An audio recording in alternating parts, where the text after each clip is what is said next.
बिस्मिल्लाहिर्रहमानिर्रहीम। नवाए हक़ YouTube channel और फेसबुक पेज के मुअज़्ज़ज़ नाज़रीन व सामईन किराम, अक्सर उर्दू की क़वाइद व इंशा की किताबों के अंदर भाई की मुअन्नस बहन लिखा होता है और बहन का मुज़क्कर भाई लिखा होता है, हालांकि ये गलत है। आइए इसके लिए जो उसूल है उसको हम समझते हैं। तो याद रखें, ये जो उसूल अभी आपको मैं पेश करने लगा हूँ, इसका इतलाक़ इंसानों पर होगा, जानवरों पर इसका इतलाक़ नहीं होगा। तो जानवर इस इतलाक़ से वो बरी होंगे। ये इंसानों के लिए उसूल है।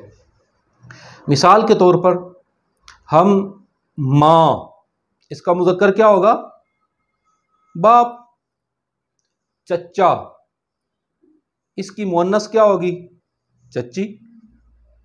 मामू, इसकी मुअन्नस क्या होगी? मुमानी।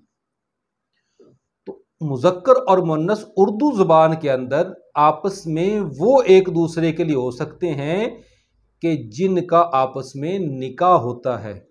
जिनका आपस में निकाह नहीं हो सकता तो वो आपस में मुज़क्कर और मुअन्नस एक दूसरे के लिए नहीं हो सकते। तो भाई की मुज़क्कर बहन या बहन का मुज़क्कर भाई, ये असल में गलत है। दुरुस्त फिर क्या है?